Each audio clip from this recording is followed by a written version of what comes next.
con don Anorín. Bueno, agradezco muchísimo esta invitación en esta 10ª jornada sobre cuestiones relacionadas con el concierto económico y que específicamente en este caso se refiere al cupo. Y agradezco muchísimo, sobre todo porque la jornada está organizada por dos instituciones, voy a calificarlas así, beneméritas. Por un lado, el Centro de Investigación sobre el Concierto Económico ITUNA, y por otro lado, Ad Concordia, que como ha explicado el diputado foral de Hacienda de Vizcaya, están haciendo una labor inmensa en el campo económico. En un campo en el que me permito decir a las dignísimas instituciones aquí presentes que se está haciendo muy poco, insuficientemente, para que el concierto económico sea conocido más y mejor, no solo por la población vasca,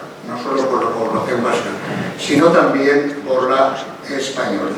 No conozco los resultados de la encuesta que nos anticipaba el diputado general, ha dicho que es parecido a las fincas rústicas manifiestamente mejorables, y yo creo que eso debería haceros, con perdón, reflexionar, porque hay que dedicar muchísimos más recursos para lo que es la columna vertebral de nuestro autogobierno, y además algo que, como ha dicho el diputado foral de Hacienda de Vizcaya, es un modelo único en el mundo del cual nos tenemos que sentir muy orgullosos. Pero no solamente muy orgullosos en Euskadi, no. Vamos a oír aquí a uno de los grandes protagonistas del concierto económico, bajo cuyo mandato como ministro de Hacienda se consiguió algo que no se había alcanzado en todo más del siglo anterior, que es que el concierto económico en estos momentos tiene vigencia indefinida.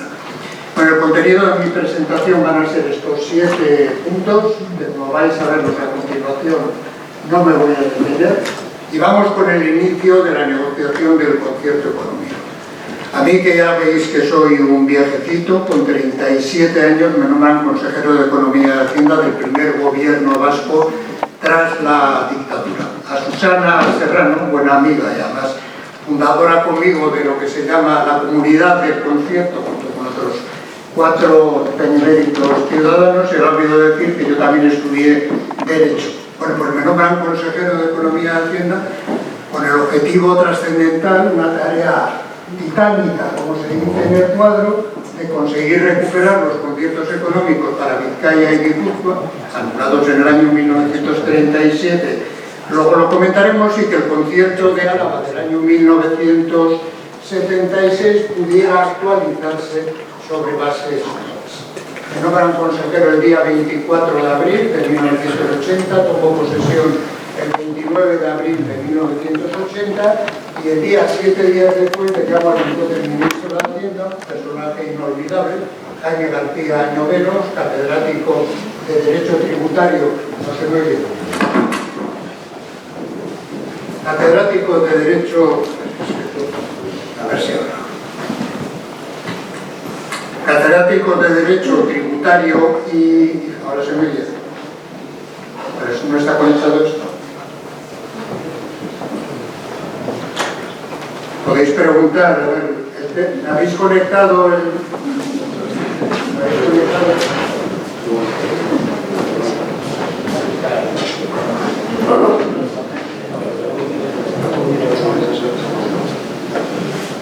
Sí. Vale. Hablo de eso. Bueno, entonces...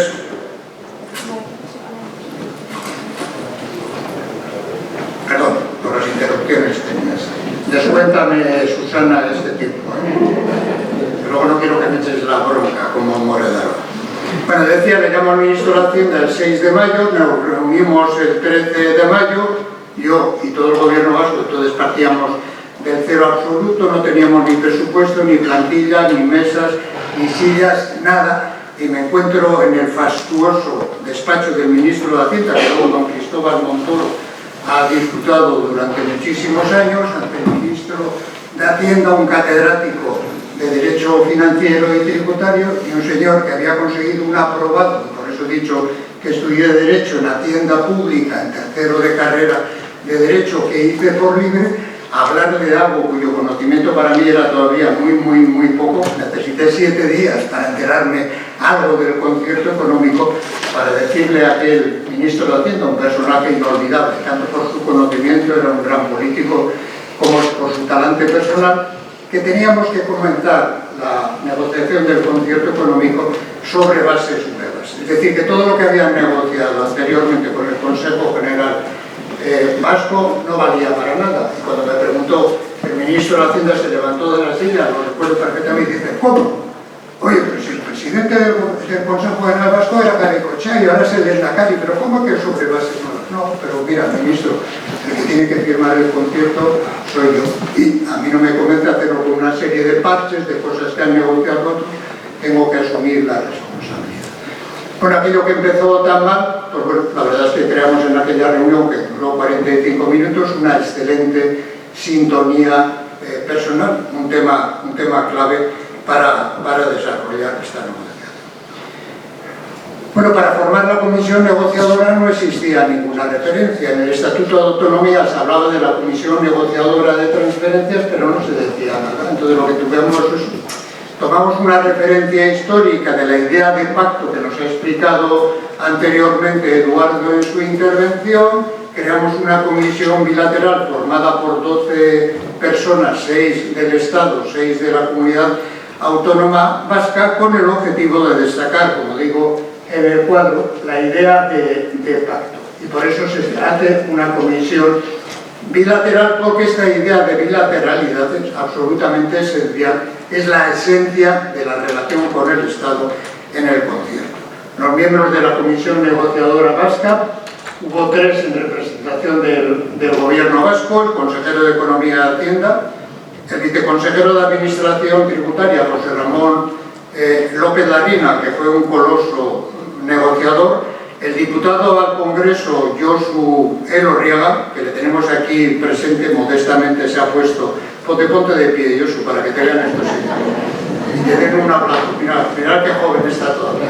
Un aplauso.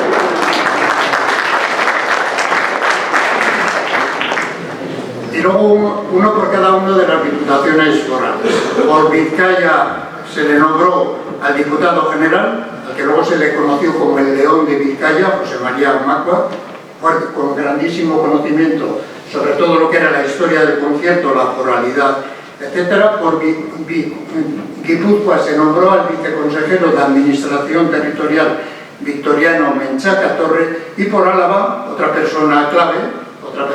Solo vivimos 3 de esta comisión negociadora: Josu, quien nos está hablando, y Juan Mari Ollora, que entonces era senador y había participado como José Mari Macua y como Victoriano Menchaca Torre en la negociación del Consejo General Vasco, y por lo tanto éramos una comisión con un cierto conocimiento.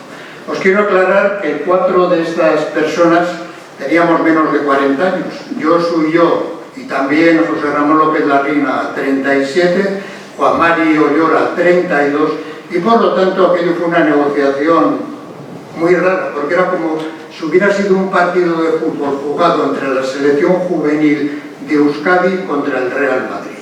Y el Real Madrid es esta comisión, una comisión potentísima, con 2 ministros, Jaime García Ñoveros, ya le he citado, y luego una persona que está saliendo mucho, injustamente desde mi punto de vista en los periódicos últimamente, Rodolfo Martín Viña, un político excelente, gracias al cual, porque con él conseguimos cerrar la negociación de administración local, de las competencias de administración local, gracias al cual en estos momentos los 252 municipios vascos son financiados por las haciendas forales. La comisión tenía otros altos cargos del ministerio y todos ellos estaban respaldados por un potentísimo equipo técnico que yo no conocí, porque entonces yo me relacionaba con el ministro y con la comisión. Y mira por dónde, en los años siguientes, conocí a 3 de los integrantes. Al primero le conocí en el año 1983, cuando el nuevo presidente del gobierno, señor González, Felipe González, nos invitó al Lehendakari, al vicelendakari y a mí a conocernos en la Moncloa. Llegamos allí a las 4 de la tarde y salimos de la Moncloa a las 3 de la mañana, después de casi 11 horas de conversación continuada. El siguiente asistente a aquella reunión fue el vicepresidente Alfonso Guerra y el tercero fue un miembro de la comisión negociadora del concierto, el señor Fernández Marugán, que ha sido hasta hace poco defensor del pueblo adjunto.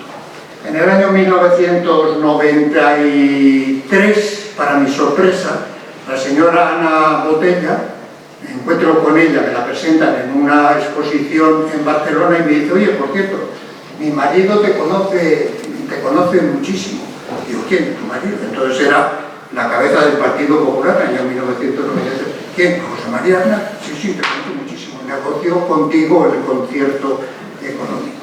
Y el tercero fue el señor Blesa, a quien encontré en Roma, me acuerdo perfectamente, en la plaza de San Pedro de Roma, que me dijo lo mismo, había negociado conmigo el concierto económico. Por lo tanto, tuvimos que negociar el concierto con una comisión potentísima.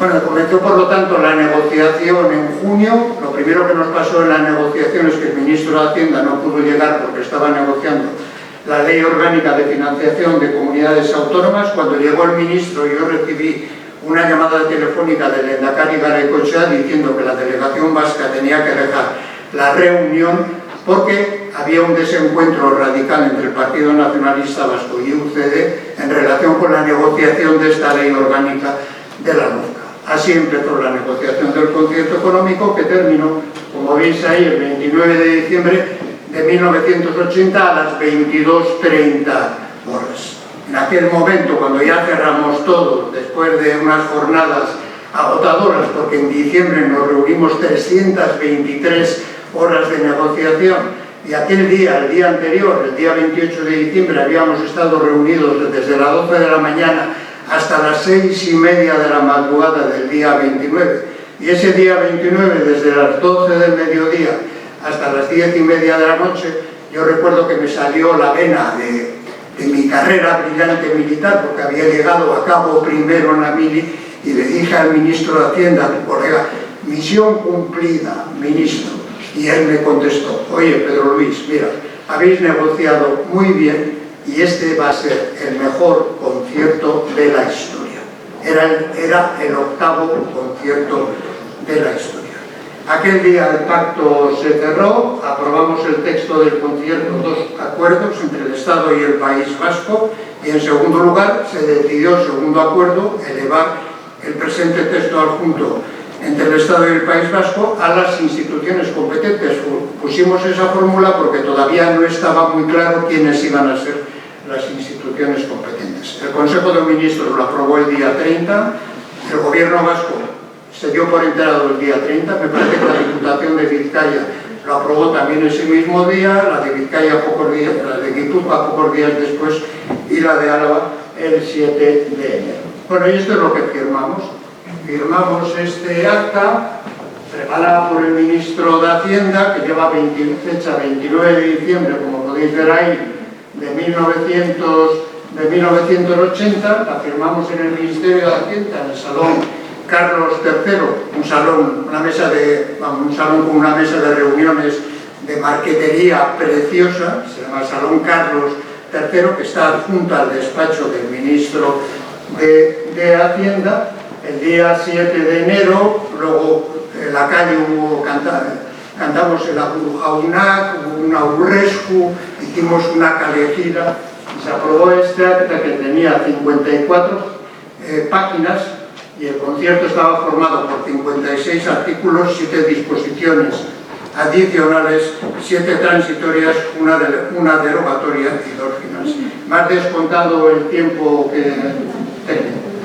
Bueno, estos son los firmantes del concierto económico que figuran en el acta. La ley del concierto económico no podía ser más breve, dice lo que se lee ahí, 36 palabras. Se aprueba el concierto económico con la Comunidad Autónoma del País Vasco, a que se refiere el artículo 41 de la Ley Orgánica tal del Estatuto de Autonomía. Bueno, pues esta ley tan cortita tardó en llegar a las Cortes Generales 76 días, porque entre el 29 de diciembre y la fecha de aprobación por el Consejo de Ministros, que fue el día 25 de febrero, pasaron las siguientes cosas. El 29 de enero dimitió Adolfo Suárez, el 4 o 5 de febrero llegaron los reyes de España a primera visita al País Vasco y se encontraron pues, con la situación que se creó en la Casa de Juntas de Guernica por parte de Herri Batasuna. El 23 de febrero hubo un golpe de Estado y el 25 de febrero se constituyó el nuevo gobierno español, donde afortunadamente siguió como ministro de Hacienda Jaime García Añoveros. Por fin teníamos un único concierto para los 3 territorios históricos, un concierto de concepción súper avanzada con una metodología absolutamente diferente a todo lo que nos ha explicado anteriormente Eduardo. El concierto, por un lado, no solo reconocía competencias tributarias y financieras a las instituciones competentes de los territorios históricos, es decir, Juntas Generales y Haciendas Forales, sino al propio Parlamento Vasco y a la Hacienda General del País Vasco. Tenía como característica que se definía por primera vez un cupo global, lo que antes ha explicado Eduardo, eso de que tenemos que trabajar las 3 diputaciones juntas, lo que decía Cortázar, un cupo global integrado por el de los 3 territorios históricos, y se superaba de esta forma la situación que se creó a partir del 23 de junio de 1937, cuando el general Francisco Franco, 4 días después de ocupar militarmente Bilbao, suprimió los conciertos económicos de Vizcaya y Guipúzcoa porque no habían apoyado su golpe de Estado, aunque eso se dijo, la calificación de que eran provincias traidoras, y porque el concierto, expresión que todavía se mantiene y en relación con la cual el ministro Montoro, que nos va a hablar en esta misma jornada, ha manifestado su punto de vista negativo a la misma por constituir un notorio privilegio. Y bueno, ¿cómo se establece el concierto económico? No lo ha dicho Eduardo, pero lo voy a leer. El concierto económico se establece, lo ha dicho anteriormente Eduardo, con un decreto que dice lo siguiente. Vamos a leerlo porque es muy interesante. Establecida la unidad constitucional de las provincias vascongadas. Verificada la primera quinta y estándose llevando a cabo las preliminares de la del presente año con la misma regularidad que las demás del reino, traduzco. Habiéndose incorporado el año pasado al servicio militar por primera vez los jóvenes vascos y estando a punto de incorporarse en este año 1878, ¿qué falta? Faltaba que entrasen las provincias vascongadas en el concierto económico de las demás. ¿Y qué significa concierto económico para Cánovas del Castillo, presidente del Consejo de Ministros? Que cuantas manifestaciones tributarias se consignasen en los presupuestos generales del Estado y cuanto gravámenes pesasen sobre la propiedad, la industria y el comercio, afectasen de igual modo a los naturales de aquel país, del País Vascongado, que al resto de los españoles. Por lo tanto, el concierto en el año 1878 se establece como un régimen de asimilación y el concierto de 1981 es un régimen de diferenciación. Por lo tanto, la frase que contiene este Real Decreto de 28 de febrero de 1878, 144 años y 28 días después, no se ha cumplido, porque Cánovas del Castillo promete a Alfonso XII y realizada quedará esa aspiración en un breve término. Bueno, en esta negociación nos encontramos con multitud de dificultades, 21 escollos. Primero hubo que crear, como en todas las negociaciones, un clima negociador. Aquí hay representantes que han participado en muchas negociaciones del concierto económico. Esto es crítico porque si no hay confianza mutua es muy difícil llegar a acuerdos. En segundo lugar, el entorno político que había en aquellos momentos en España y en Euskadi era absolutamente catastrófico desde todos los puntos de vista. Voy a recordar simplemente un dato. Pocos días después de constituirse el gobierno vasco, estaba reunido el Parlamento Vasco y el Gobierno Vasco en la sede de la Diputación Foral de Guipúzcoa y un grupo de obreros en huelga de Nervaceros nos tuvo secuestrados desde las 5 de la tarde al Parlamento Vasco y al Gobierno Vasco hasta las 4 de la mañana. Aquella era la España y la Euskadi del año. En el año 1980, además, recuerdo que fue el año de mayor actividad terrorista de ETA, con 92 asesinatos y más de 300 atentados. Por lo tanto, los que estábamos en el gobierno español entonces y en el gobierno vasco específicamente, cada día nos tocaba a un atentado, 3 asesinatos. Una situación absolutamente catastrófica. Hubo que superar distintas cuestiones, 6 escollos políticos, por ejemplo, definir que aquello no era un privilegio, lo que antes he dicho, presión fiscal, no amnistías fiscales, etc. 7 hacendísticos, 7 relacionados con el cupo. Muchas gracias, Susana. Y finalmente voy a ir ahora a una velocidad de tráfico, tranquilo. No me vayas pasando más. Bueno, pues finalmente, tras un esfuerzo gigantesco, conseguimos negociar la nueva metodología, que a partir de este momento establece 2 modelos de relación con el Estado en el campo financiero, tributario, radicalmente distintos en el Estado español. Por un lado está el modelo de las 15 comunidades autónomas de régimen común y por otro lado está el modelo foral. En las 15 comunidades autónomas de régimen común la recaudación la realiza el Ministerio de Hacienda, la recaudación por tanto va al Estado y lo que se ha recibido por parte de la recaudación de las 15 comunidades se vuelve a repartir en forma de cesión de impuestos y 4 fondos. Lo que significa que lo que se recauda en una comunidad autónoma aquí no es lo que se recibe aquí. Y eso origina distorsiones muy fuertes y ha sido una fuente permanente de conflicto, por ejemplo, en relación con Cataluña. En el régimen foral la situación es completamente distinta. Quien recauda, como sabéis, son las 4 haciendas forales que pagan a cambio del alquiler, una especie de alquiler de servicios del Estado, pagan el alquiler de servicios en forma de cupo y de aportación. Por lo tanto, este es un tema clave. Este es un tema clave porque esta es la base fundamental del autogobierno vasco. Bilateralidad por un lado y el hecho de que todo lo que es la gestión de ingresos y gastos se realiza por parte de las instituciones competentes de los territorios históricos, cuyo compromiso es pagar un cupo o una aportación al Estado. Por lo tanto, estamos hablando de un modelo radicalmente disruptivo, que aclaro que no lo inventé yo. La invención está en el artículo 41.2 del Estatuto de Autonomía, que es crítico. Unas líneas, 2 líneas y medio, que dicen: la aportación del País Vasco al Estado consistirá en un cupo global, integrado por los correspondientes a cada uno de los territorios históricos, como contribución a todas las cargas del Estado que no asuma la comunidad autónoma. Cupo global y aportación a las cargas generales del Estado. ¿Qué son las cargas generales del Estado? Las que correspondan a competencias cuyo ejercicio no haya sido asumido por la comunidad autónoma vasca. El Estado en el momento cero, año 1980, tenía todas las competencias y a partir de ese momento, por lo tanto, Euskadi pagaba la totalidad de los gastos del Estado, pero a partir del momento en que comienza a recibir transferencias, esa referencia, ese valor de las cargas generales del Estado va disminuyendo. Aclaro que esos gastos generales del Estado no son los que realiza el Estado en Euskadi. No pagamos por los servicios del Estado en Euskadi, no. Pagamos por todos los servicios que realice el Estado en cualquier parte del mundo en sus competencias, con tal de que no hayan sido transferidas. Por lo tanto, el esfuerzo bélico que está haciendo en estos momentos España en la guerra de Ucrania tendrá que ser pagado vía cupo cuando se reflejen esos gastos en el presupuesto del año 2022. ¿Y qué son las cargas generales del Estado? Son 5 conceptos básicamente.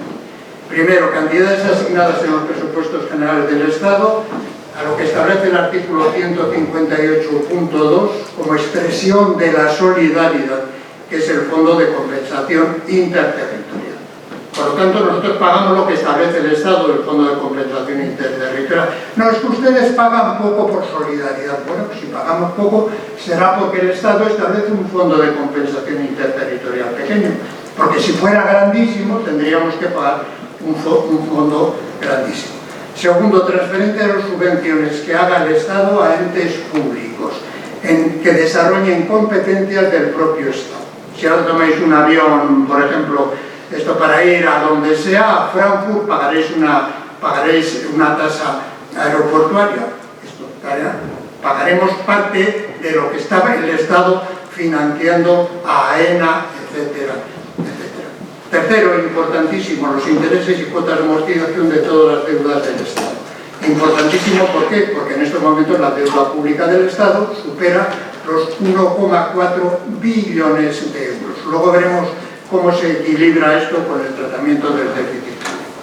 Cuarto, los gastos del Estado en sus competencias exclusivas, ya sabéis cuáles son: defensa, asuntos exteriores, Casa Real, instituciones comunes, etc.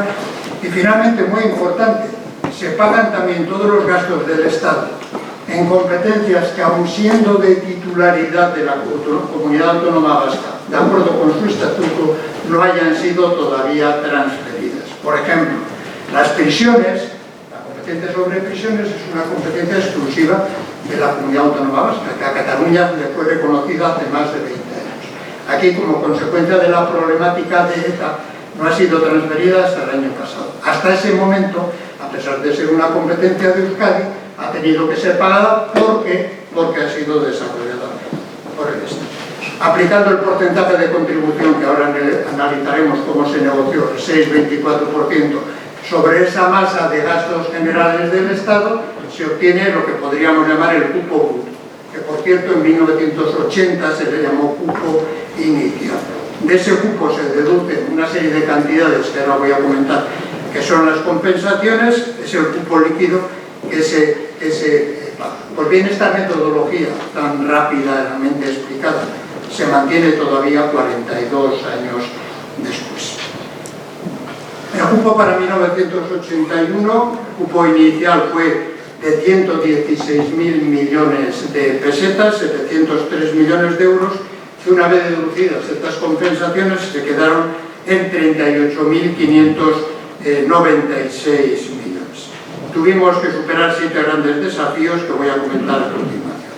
El primer desafío fue lograr que la metodología del cupo se incorporase a la ley de concierto. ¿Y esto por qué? Porque en el estatuto no se hablaba de cupo, se hablaba que el concierto económico regulará las relaciones de orden tributario entre el Estado y la comunidad autónoma. Tributario, no hacía referencia, por lo tanto, a lo que era el campo financiero.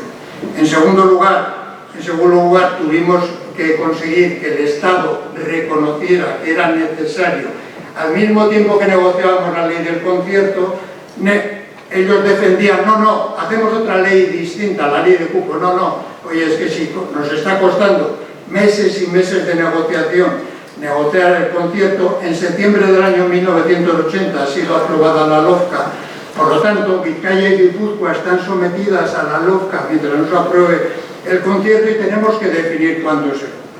Finalmente se acordó que se incorporaba una metodología provisional para el año primero del año 1981.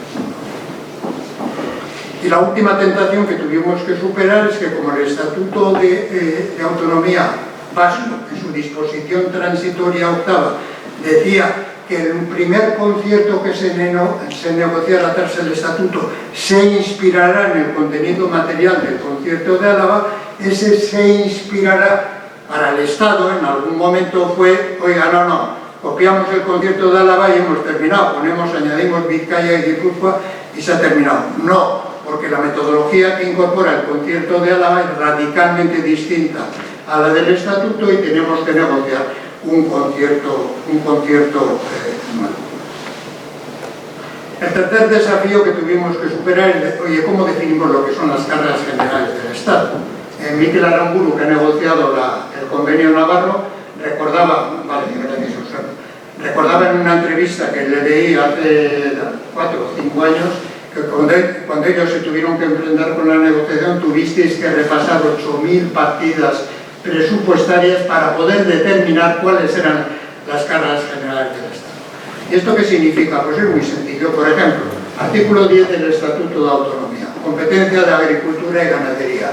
El País Vasco tiene competencia exclusiva en agricultura y ganadería de acuerdo con la ordenación general del Estado. Se produce la transferencia de agricultura. Oye, pero ¿cuánto vale la ordenación general del Estado? Hay que precisar, por lo tanto, en términos presupuestarios, cuánto vale esto. Esto al final lo que hicimos fue hacer aprobar la disposición transitoria séptima que dice: la Comunidad Autónoma del País Vasco contribuirá durante el ejercicio de 1981 al sostenimiento de las cargas del Estado con unas cargas que se calculan, ese fue el acuerdo después de mucha discusión, en 1.859.011 millones de pesetas. El cuarto desafío fue definir la extensión de las compensaciones a recibir al Estado. ¿Qué compensaciones se reciben del Estado? ¿Por qué se reciben compensaciones? Pues por una razón muy sencilla. En el presupuesto del Estado, en un lado están todos los gastos y en el otro lado están cómo se financian. Los gastos del Estado se financian por recaudación de impuestos, se financian por ingresos no tributarios y se financian por la diferencia entre ingresos y gastos, que es lo que cuadra. Esa suma de gastos y de ingresos es el déficit público, que ahora voy a citar. Por lo tanto, como en el concierto lo que se transfieren, lo que se concorda son los ingresos tributarios, lógicamente nosotros, como formamos parte del Estado, tenemos que tener la parte que nos corresponde de los ingresos no tributarios del Estado y la parte que nos corresponde del déficit del Estado. Tratar de conseguir una negociación sobre el déficit fue complejísimo, pero finalmente llegamos a un acuerdo. Y fue absolutamente importantísimo, porque entonces no existía el presupuesto del Estado. Esto no era algo relevante. En estos momentos, este año, el presupuesto del año 2022 del Estado parte con un déficit de 60.000 millones de euros, que va a aumentar mucho más como consecuencia de todos los gastos relacionados con Ucrania. Bueno, entonces, ¿por qué participamos del déficit? Pues porque el déficit público es financiado por la emisión de deuda pública. Y recordáis que en los gastos generales del Estado, los intereses y las amortizaciones de la deuda pública tienen que ser pagados por Euskadi. Por lo tanto, tenemos que recibir la parte que nos corresponde del déficit, porque luego vamos a pagar esa misma parte del instrumento financiero que lo ha financiado, la deuda pública. En un caso y en otro, para equilibrar ese costo por un lado y esa compensación por otro, se aplica el mismo porcentaje del 6,24%. Lo cual significa, muy importante, que si Euskadi fuera una empresa, tendría que contabilizar una provisión por un pasivo contingente, que es que va a tener que pagar el 6,24% de las deudas del Estado, que he dicho, con las matizaciones que se introduzcan en la negociación de la próxima ley quinquenal de cupo, ascienden a la bonita cifra de 1,4 billones de euros. El quinto desafío fue decir: oye, ¿qué pasa si hay inversiones conjuntas entre el Estado y el País Vasco? ¿Cómo se financia esto? ¿Puede financiarse conjuntamente? Sí. Y esto se está aplicando en estos momentos, por ejemplo, el tramo guipuzcoano del AVE, y se va a aplicar posiblemente al soterramiento de las estaciones del AVE de Bilbao y no sé si de las otras dos capitales. El sexto desafío fue decir: oye, ¿y qué pasa si después de este año 81, que estamos ya agotados, no conseguimos ponernos de acuerdo después de esta negociación provisional, metodología provisional, en la ley quinquenal de cupo? Llegamos a un acuerdo con la disposición transitoria quinta de que en ese caso se aplicaba la misma metodología vigente, se aplicaba hasta que hubiera una nueva ley, sin perjuicio de que luego se hiciera una liquidación de todos los pueblos. Y esto fue absolutamente trascendental, esto lo tengo que decir, lo conseguí yo. Fue trascendental porque en el año 1981 no conseguimos cerrar una nueva ley quinquenal, hubo que esperar hasta el año 1988 y por lo tanto durante 5 años se aplicó este precepto. Luego se liquidó todo, se aprobó como definitivo el cupo del 81, pero se reliquidaron todos los cupos hasta 1986. Y me temo, consejero, tenemos aquí al consejero de Economía y Hacienda, que como estamos en el año 2022 y la última ley quinquenal de cupo es 2017-2021, esta disposición o la equivalente que esté en la ley quinquenal de cupo tendrá que ser aplicada a lo largo del año 2022. Y el séptimo desafío fue pactar el porcentaje de contribución. Un tema muy importante desde un punto de vista político, y los vascos tienen que pagar, bueno, pagaremos lo que nos corresponde. A ver cuánto queréis pagar. No, nosotros pagamos por población, ni hablar. Vosotros sois un país industrial y tenéis que pagar por lo que pesa vuestra industria, ni hablar. Bueno, al final nos pusimos de acuerdo en que íbamos a pagar de acuerdo con el Producto Interior Bruto a costes de los factores como aproximación al término de renta. Y por eso en el concierto artículo 53 se dice que los índices de imputación, se habla de índices, no de índice, se determinarán básicamente en función de la renta de los territorios históricos. Bueno, pues acordar este parrafito, este artículo, costó mucho, pero acordar lo que venía a continuación diciendo, oye, ¿cuál es el índice?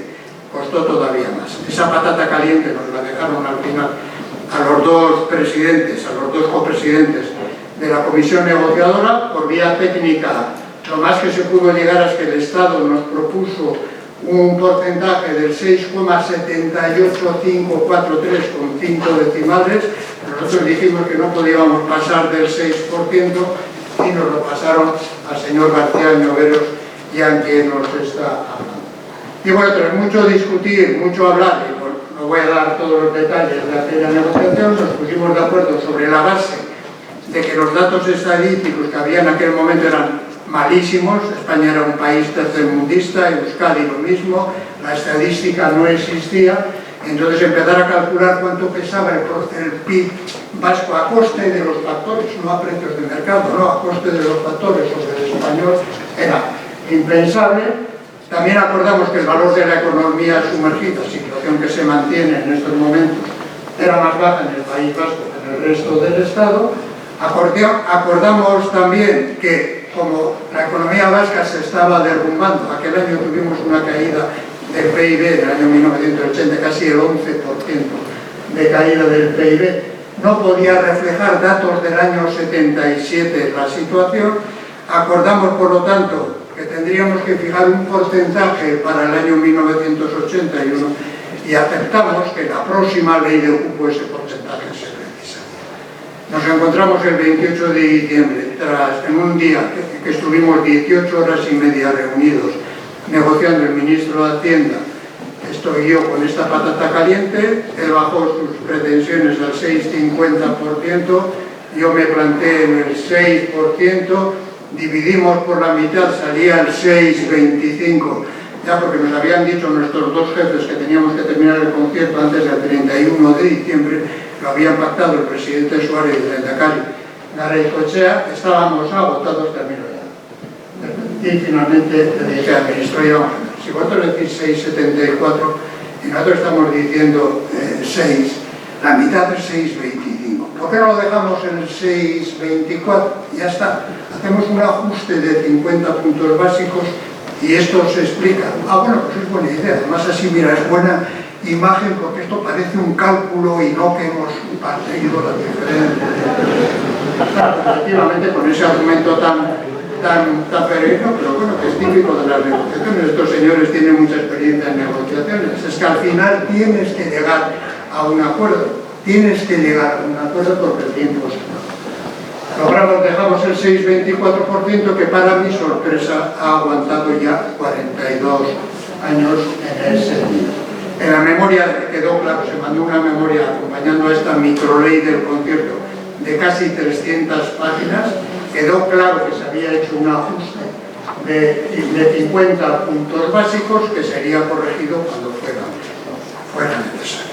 Y para mi sorpresa, yo luego cuando escribí uno de los 4 libros que he escrito sobre el concierto hice un cálculo de qué hubiera pasado si desde el primer momento hubiéramos tenido información estadística que no apareció hasta el año por parte del INE 1990 y tantos, y en ese momento hubiéramos pagado el cupo de acuerdo con esa información estadística. Pues bien, la primera información estadística que publicó el INE nos dio la sorpresa de que el peso de la economía vasca sobre la estatal no era el 6,78% como decía el Estado. Nosotros decíamos un 6, no, era el 7,50%. Bueno, hice el cálculo y pues lo que significó es que en los 10 primeros años, en el momento en que la economía se estaba derrumbando, pagamos afortunadamente muchísimo menos de lo que nos correspondía. En los 10 años siguientes, más o menos, la economía vasca se estabilizó en el entorno del 6-24%. Pagamos, por lo tanto, lo que nos correspondía. Y desde el año 1993, salvo un periodo concreto de 4 años, estamos pagando más de lo que pesa nuestro PIB sobre el del Estado. Porque ahora estamos más o menos en el 5,96 y seguimos pagando el 6,24%.